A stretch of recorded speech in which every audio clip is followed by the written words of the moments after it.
이 시간 저희들에게 주신 하나님의 말씀은 시편 100편 1절부터 5절까지입니다.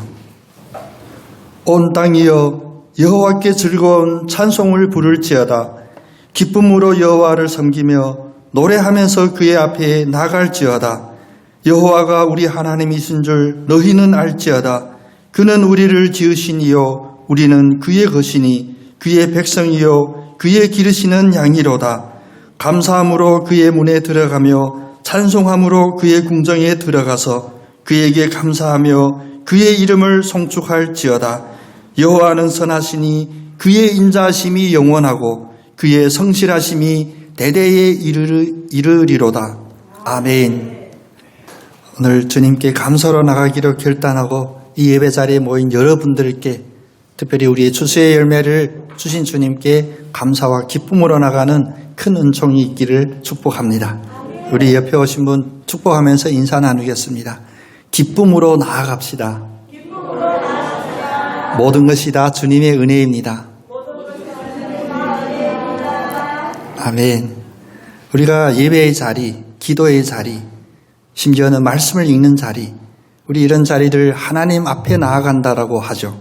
하나님 앞에 나아갈 때 우리는 여러 가지 태도로 나아갈 수가 있습니다. 먼저는 무서운 마음으로 두려움으로 나가는 경우도 있습니다.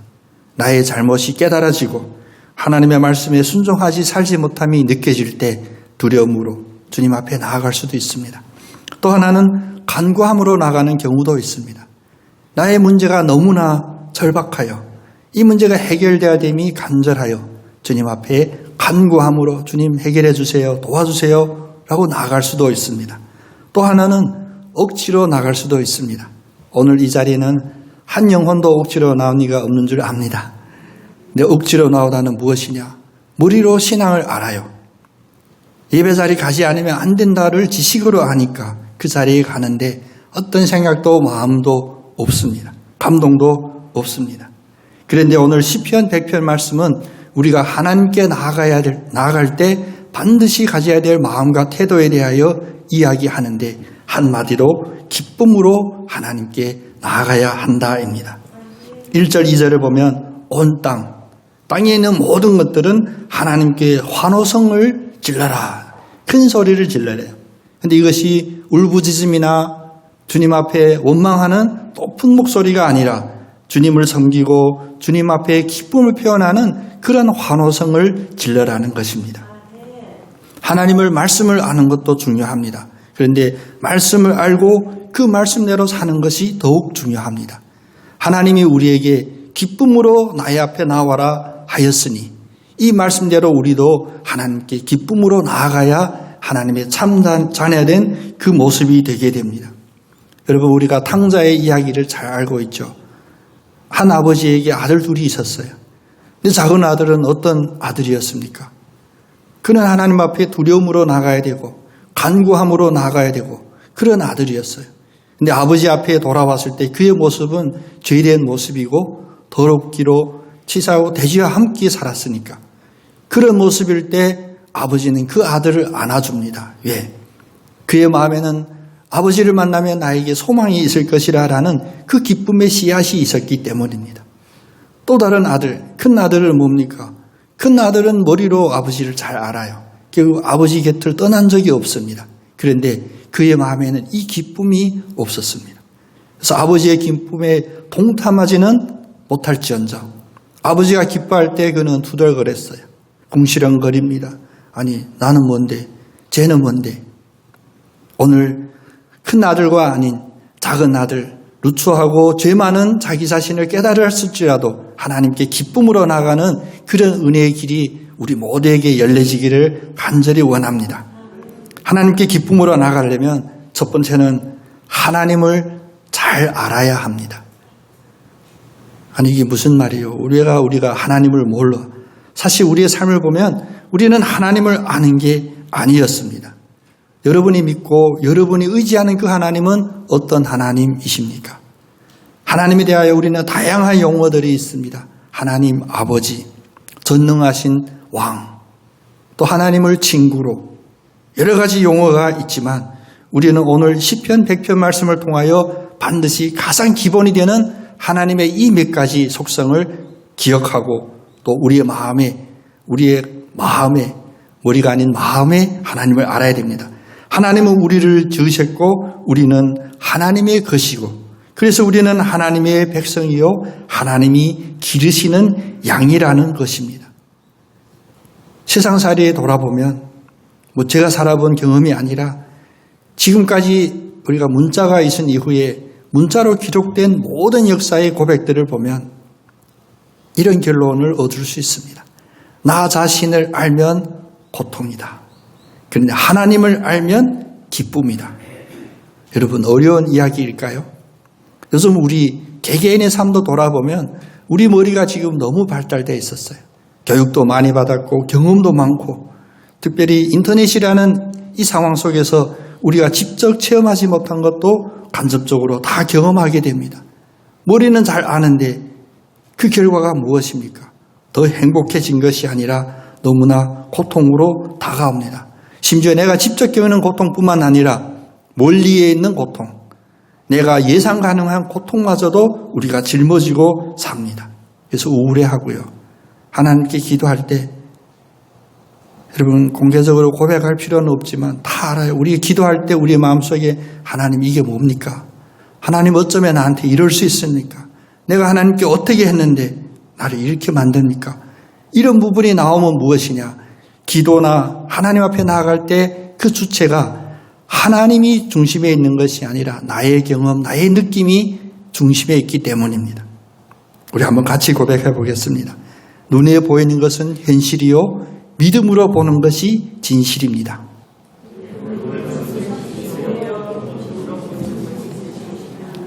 제가 가끔 철학과 출신인 티를 내느라 어려운 얘기 하는데 사실 어려운 얘기가 아닙니다. 우리의 눈에 보이는 것은 현실이 맞아요.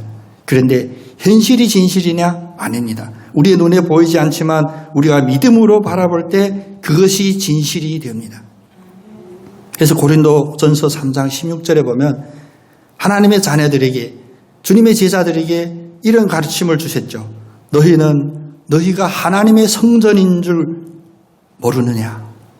하나님이 너희 안에 계신 줄을 모르느냐? 우리는 하나님의 성전입니다. 내가 주인이 되어 내 마음대로 내가 하고 싶은 대로 사는 것이 아니라 나는 하나님을 모시기 위한 성전으로 나의 존재가 되어 있는 겁니다. 이 전제를 알게 되면 하나님이 나와 함께 계심도 알게 됩니다. 그래서 우리 이 겉에 있는 드러나 있는 육신이 경험하고 바라보고 부딪히는 문제들이 전부가 아니라 그것은 현실일 수는 있지만 진실은 무엇이냐? 내 안에 계시고 나와 함께 하시고 나를 지으시고 나를 지금 인도하시는 그 하나님이 우리에게 진실로 다가온다는 것입니다. 이 진실을 알게 되면 우리에게는 특별한 변화가 있게 됩니다. 그 변화는 무엇이냐면 우리 얼굴에 그 하나님이 드러난다는 것입니다. 그리고 아침에 거울 보고 오셨죠. 거울 보다가 그래도 내가 참 잘났지, 잘생겼지 그런 고백이 아니라 거울 보다가 하나님이 불러지는 축복이 있기를 원합니다. 현실을 뛰어넘는 이런 영적인 눈이 띄어지기를 원합니다. 이런 웃을 수 없는 그런데 참 깊게 생각해 봐야 될 만한 이야기가 하나 있습니다. 우리가 알다시피 미국이 이 강국이 되기 전에는 미국은 모험가들의 천국이었어요. 영국에서 배를 타고 미국에 갔을 때 다들 모험이에요. 어떤 모험이냐? 일확천금, 대박이 터질 가능성이 많은 대륙으로 알고 있었습니다. 그 중에 초창기에 뭐가 많았냐면 금광을 찾는 이들이 많았어요. 금광. 이런 기록이 있습니다. 한 팀으로 수백 명이 마을을 이룰 정도로 금광을 찾다가 그 중에 다 서로 팀은 나누어서 찾고 있는데 한 팀에 6명이 금맥을 발견한 거예요. 얼마나 기뻤겠어요. 이제 대박 난다. 그런데 바로 밀려오는 마음은 무엇이냐. 이 대박은 우리만 터뜨려야 되는데 우리 함께 있는 그 수백 명은 어떻게 할 거야. 6명이 약속합니다. 우리가 내려가서 내일 이제 금 채굴할 준비를 하고 올라올 텐데 누구나 이 비밀을 누설하면 안 돼. 우리가 금맥을 발견했다는 것을 누설하면 안 돼. 그의 약속을 철석같이 하고 마을에 내려와서 밤새 장비들을 챙기고 그 다음날 금캐러 갔는데 여러분이 상상한 그대로 온 마을 사람들이 다 거기 모여 있더래. 6명이 서로 불신합니다. 서로 따집니다. 누가 누설했어? 누가 누설했어? 누구도 한 적이 없는데. 그래서 사람에게 묻습니다. 여러분 여기 금광이 있는 걸 어떻게 아셨습니까? 니네 얼굴 딱 보니까 알겠더라. 이거 엄청난 얘기인데 여러분 안 터졌다. 대박 나야 돼. 간절히 사모하던 이것을 발견했으니 그 얼굴에 금광 발견이라고 써져 있는 거예요. 우리의 얼굴은 어떻습니까? 우리가 예수라고 하는 세상에 비교할 수 없는 이 금광을 우리가 발견하고 그 금광이 우리 앞에 펼쳐져 있는데 예수 모르는 이들이 우리 얼굴 보고 나도 저 사람 따라갈래. 그럼 대박 날 거야. 그런 얼굴인지 이제 오늘부터 그걸 볼 때 그 얼굴 속에서 그 금광을 찾으시는 우리 모두가 되기를 원합니다. 사실 예수를 모르는 이들이 우리의 얼굴을 보고 예수를 알게 됨을 우리는 늘 생각해야 됩니다. 그래서 주님의 가르침이 너희들이 나의 제자인 줄을 어떻게 알 것이냐 사람들이. 바로 우리 얼굴에 예수를 만난 이 기쁨이 있어야 합니다. 그 기쁨은 하나님을 제대로 알았을 때 예수가 나의 주인임을 제대로 알았을 때 당연히 나오는 기쁨입니다. 두 번째로는 감사를 알면 하나님 앞에 기쁨으로 나아갈 수 있습니다. 우리가 하나님을 알고 하나님이 전능하신 하나님임을 우리가 알았으면 우리가 하는 모든 일들이 다 나의 공로가 아니라 하나님의 은혜이고 은혜이면 감사가 됩니다. 우리가 사는 이 세상은 지금 이 세상은 하나님을 믿는 믿음을 가지기가 매우 어려운 세상에 살고 있어요. 그래서 이 지구상의 80억 인구 중에 숫자로 따지면 우리에게 설마 할 수 있을 정도로 예수 그리스도를 고백하는 이들이 그 중에 4분의 1 정도밖에 안 됩니다. 그 중에는 억지로 다니는 이들도 있고 두려움으로 나오는 이들도 있고 자기의 문제 간절함 때문에 나오는 사람도 포함하여서 4분의 1도 안 됩니다. 왜냐? 이 세상은 우리에게 인본주의를 가르쳐요. 사람이 중심이다. 네가 중심이고 네가 왕이다. 그래서 우리는 인간의 권리를 외치고 이 권리는 다른 말로 하면 당연히 누려야 될 권리입니다. 그래서 요즘은 신분의 고하를 따지지 않고 가지고 있는 재산에 따지지 않고 모두가 자기의 권리를 주장해요. 내가 마땅히 누려야 될 권리. 이것이 이 세상의 풍조가 되었습니다. 그런데 우리가 당연한 권리를 따지고 당연한 권리를 추구할 때 행복해집니까? 아닙니다. 불평불만이 더 많아요. 어쩜 이럴 수 있냐? 왜 나에게? 그래서 우리는 다 머리에 띠 떼고 손에 촛불 두고 밖에 나가야 돼요. 왜? 불만이니까. 왜? 내 당연한 권리가 충족되지 않으니까. 한마디로 요약하면 그래서 감사가 없습니다. 감사가 없는데 사랑이 있을까요? 감사가 없는 사랑은 매우 위선적인 사랑이고 본질이 아닙니다. 내가 전능한 존재라고 믿는 그 믿음은 하나님과 멀리 떨어져 있고 어쩌면 하나님과 정반대의 입장에 서 있기 때문에 감사함이 있을 수 없습니다. 오늘 이 이야기를 논리적으로 풀려고 하는 것이 아니라 하나님의 말씀을 보면 하나님은 4절에 감사함으로 그의 문에 들어가라. 하나님이 이렇게 말씀하셨으니 우리가 아는 그 하나님이 나의 창조주라고 고백한다면 우리는 감사함으로 하나님 앞에 나아가야 합니다. 왜냐?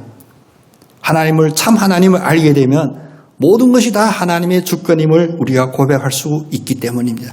나의 당연한 권리가 아니라 하나님의 당연한 권리가 먼저 우리의 머리에 떠올라야 합니다. 신명기 32장 39절에 보면 광야의 이스라엘에게 하나님이 다시 한번 자기 자신을 증명하시죠. 그 말씀은 무엇이냐면 신명기 32장 39절 나 곧 내가 그인 줄을 알라. 문법으로 맞지 않아요. 내가 내다. 무슨 말이냐? 비교할 수 없는 가장 지존자이기 때문에 지존자만이 할 수 있는 문법입니다. 내가 바로 나다. 그 나는 누구냐? 아무도 대신할 수 없는 유일한 신이고 이 신은 나는 살리기도 하고 죽이기도 하고 상하기도 하고 낫게도 하는 여호와이니다. 하나님은 어떤 하나님이시라고요? 살리기도 하고 죽이기도 하시고 없게도 하고 있게도 하고 상하게도 하고 치유하여 낫게도 하는 모든 것을 주관하시는 유일한 하나님입니다. 이 하나님 앞에 나의 당연한 권리가 어디에 있겠습니까? 내가 사는 것도 하나님이 주신 은혜이고 내가 힘든 것도 하나님이 주신 은혜가 있음을 믿고 고백할 때 우리에게는 감사가 있게 됩니다. 그래서 내가 숨 쉬는 것마저도 감사.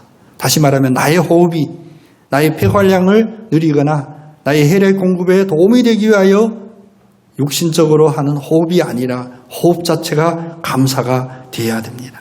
하나님의 주권을 인정할 때 이 감사가 우리에게 샘솟듯 솟아나는 줄 믿으시는 여러분 다 되기를 축복합니다.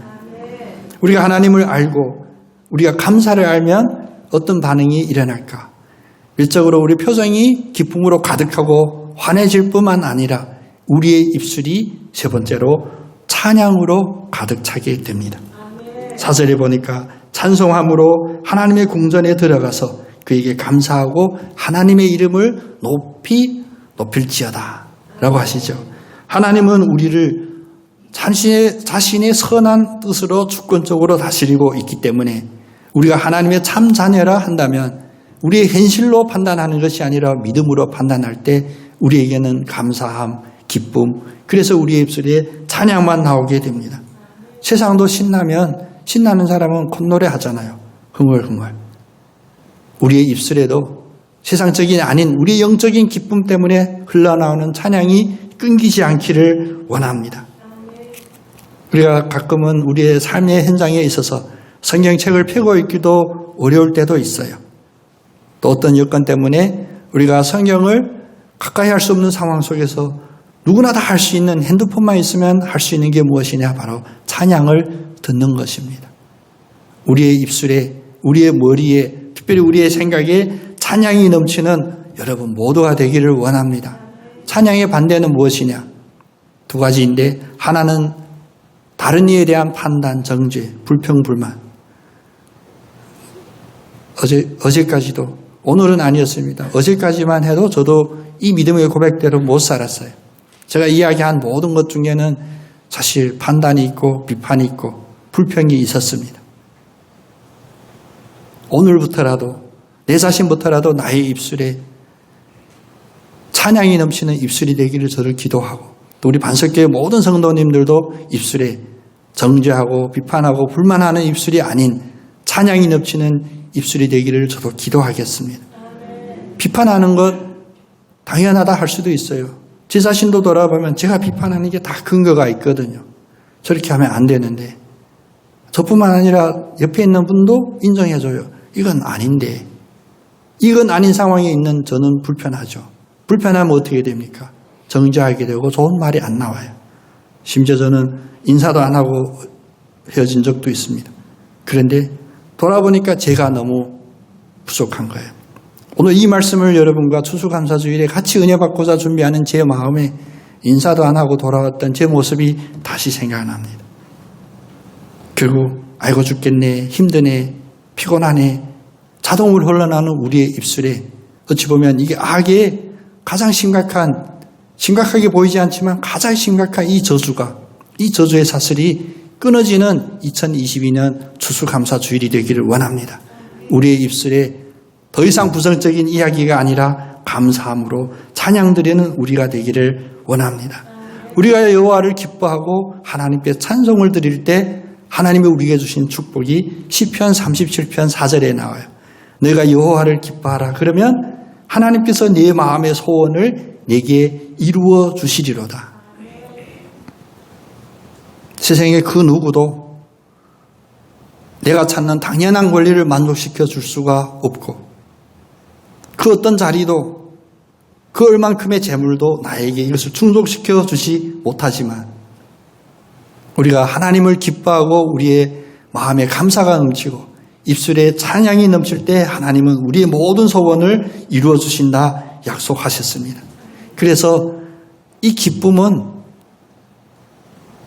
논리적으로나 우리 판단으로 이룰 수 있는 열매가 아닙니다. 우리 함께 고백해 볼까요? 기쁨은 기적입니다. 기쁨은 기적이라고 말할 수밖에 없습니다. 기쁨은 하나님이 주는 은혜입니다. 우리의 판단대로 기뻐할 수가 없고 우리의 계산대로 기뻐할 결과를 도출할 수 없는데 우리가 기뻐할 수 있음은 바로 하나님이 주신 은혜이고 하나님이 기쁨이 없는 이 세상에서 우리에게만 예수 그리스도를 믿는 성도들에게만 주신 특별한 기적입니다. 이제 이 기쁨이 오늘 하루의 예배로 마치는 것이 아니라 우리의 삶 속에 또 2023년 추수감사 주일까지도 이 기쁨의 생수가 늘 살아있어서 우리의 마음에는 감사함, 우리의 입술에는 그 감사함의 찬양이 넘치는 여러분들로 다시 한번 하나님 앞에 나오는 그날까지 즐거워하는 마음이 충만하기를 다시 한번 소원드립니다.